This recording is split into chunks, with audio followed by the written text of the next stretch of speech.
डोटासरा के बयान पर मंत्री अविनाश गहलोत ने पलटवार किया है। कहा ये नाथी के बाड़े की सरकार नहीं है, ये राम राज्य आम जनता की सरकार है। उन्होंने कहा कि डोटासरा बड़बोले हैं, इसीलिए गंभीरता नहीं दिखती। बड़बोलेपन से ही जनता ने उन्हें बाहर का रास्ता दिखा दिया।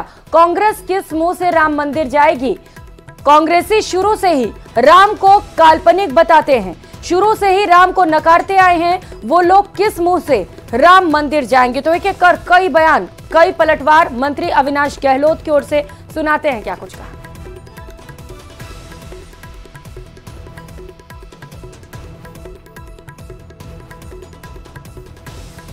आज हमारी विभाग की बैठक है। हम लोग आपको 60 दिन की कार्य योजना बनाकर देने वाले हैं कि हम 60 दिन में क्या करने वाले हैं।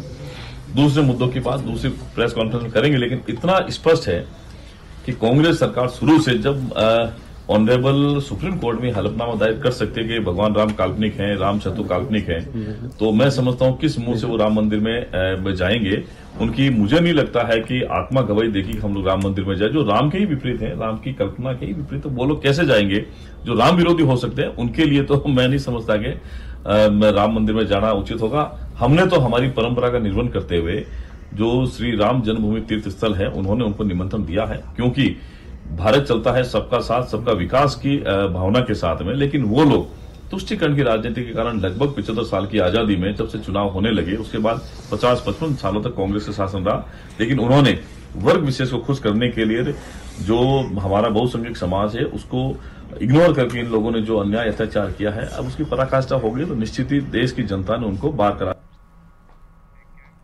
तो वहीं राम मंदिर जाने वाले सवाल पर सचिन पायलट ने प्रतिक्रिया दी। बोले मंदिर जाने के लिए किसी निमंत्रण की जरूरत नहीं, मेरा जब मन होगा मैं जाऊंगा। सुनिए।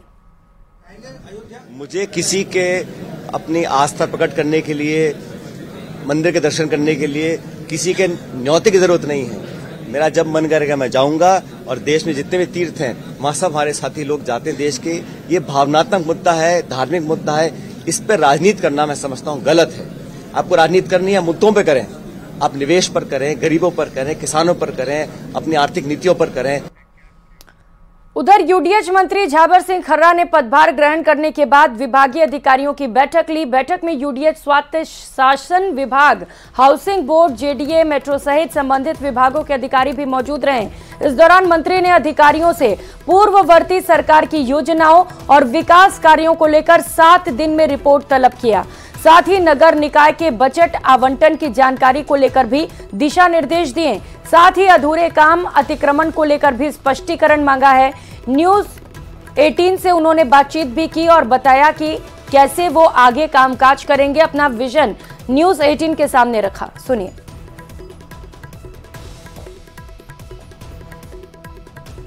यूडीएच मंत्री झावर सिंह खर्रा साहब हमारे साथ मौजूद हैं। आज यूडीएच महकमे की पहली बैठक ली है जिसके अंदर यूडीएच, एलएसजी, मेट्रो और हाउसिंग बोर्ड सहित तमाम विभागों के अधिकारी मौजूद रहे। सर, आज सर पहली बैठक आपने ली है, अधिकारियों को साफ साफ निर्देश दिए हैं, क्या कुछ राज बैठक है? आज जब से मेरे पास विभाग का घोषणा हुई थी उसके बाद जो सूचनाएं थी, उससे पहले जो जानकारियां मेरे पास थी, जनप्रतिनिधियों द्वारा जो जानकारी मेरे पास आई, आम जनता से जो कुछ शिकायतें और बातें मेरे पास आई, उन सब के मामले में अधिकारियों के साथ मैंने चर्चा करके उनको निर्देश दिए हैं। मैंने देखिए उनको आज की मीटिंग में 2-3 बातें स्पष्ट की हैं।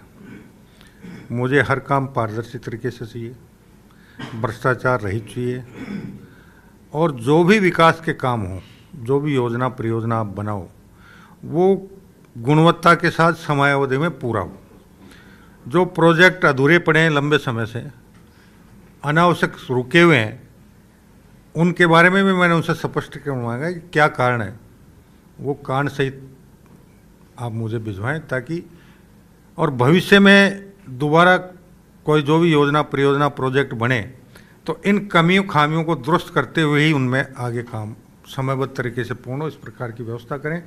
और इसके अलावा मैंने उनको ये भी निर्देशित किया कि मैं अभी 2 बार विद्याधर नगर गया था इस कार्यक्रमों में, वहाँ पिछले 4-6 महीने पहले सड़कें बनी और बहुत जगह जल भराव के कारण वो वापस टूट भी गई। तो भविष्य में विकास के काम हो तो इस प्रकार की जो त्रुटियां हैं वो भविष्य में त्रुटियां नहीं रहे, इसके बारे में मैंने सारे अभियांत्रिक सेवा के अधिकारियों को निर्देशित किया जीडीए में। और करेंगे इस बीच जयपुर से मिल रही बड़ी खबर का स्वायत्त शासन विभाग से जुड़ी इस वक्त की बड़ी खबर आपको बता दें। नगर निगम, नगर परिषद, पालिकाओं में मनोनयन निरस्त किया गया है। मनोनीत सदस्यों को भी सदस्य पद से हटाया गया है। स्वायत्त शासन विभाग ने इस संबंध में आदेश जारी किए हैं। स्वायत्त शासन निदेशक हृदय शर्मा ने ये आदेश जारी किए। अधिसूचना ये आपके टीवी स्क्रीन पर जहां पर आदेश जारी किए गए हैं स्वायत्त शासन निदेशक की ओर से, और इस संबंध में ये कहा गया है कि जितने भी मनोनीत सदस्य हैं सभी को उनके पद से हटाया जाए। तो वहीं सांसद राहुल कस्वा और राजेंद्र राठौड़ के बीच लड़ाई पोस्टर वॉर में तब्दील हो चुकी है। चूरू जिले की तारानगर और साहवा कस्बे में राहुल कस्वा की फोटो लगे पोस्टर पर चर्चा किए जा रहे हैं। पोस्टर में लिखा गया है कि मोदी जी आपसे बैर नहीं, चूरू सांसद राहुल कस्वा आप स्वीकार नहीं। इतना ही नहीं, कस्बा के फोटो के नीचे अंग्रेजी में नॉट एक्सेप्टेड लिखा गया है। ये पोस्टर सोशल मीडिया पर तेजी के साथ वायरल हो रहा है, जिस पर सियासी पारा भी हाई है। ना ही इस बात का खुलासा हो पाया है कि ये पोस्टर किसने लिखा है, ना ही किसी के खिलाफ पुलिस में शिकायत दर्ज कराई गई। और अब खबर जोधपुर से है, जहां बाड़मेर के पूर्व विधायक मेवाराम जैन की याचिका पर जन सुनवाई टल चुकी है। जस्टिस कुलदीप माथुर की कोर्ट ने सुनवाई से इनकार कर दिया। मामले को अन्य बेंच में भेजने के आदेश दिए गए।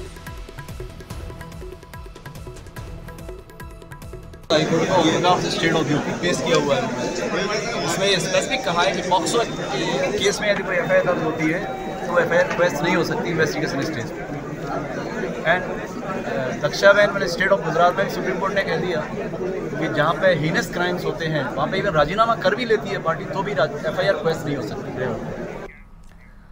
और अब खबर जयपुर से है, जहां विद्याधर नगर थाना पुलिस ने बड़ी कार्रवाई की है। विदेशी नागरिकों से करोड़ों की ठगी करने वाले गिरोह का पर्दाफाश किया गया।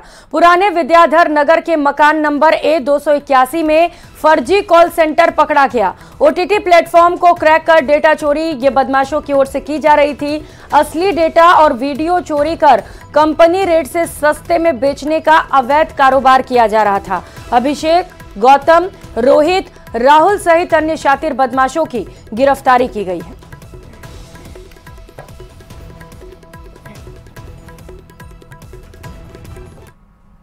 और ये आदतन है इस तरह क्या करेंगे कि जैसे मान लीजिए आपके क्रेडिट कार्ड का डेटा हैक कर लिया, फिर उस क्रेडिट कार्ड से ये सामान मंगवाएंगे। जब तक आपको ये रियलाइज होगा और आप अपना कार्ड ब्लॉक करोगे तब तक इनके एड्रेस पे ये सामान आ जाएगा और फिर ये अपना एड्रेस चेंज भी कर लेते थे।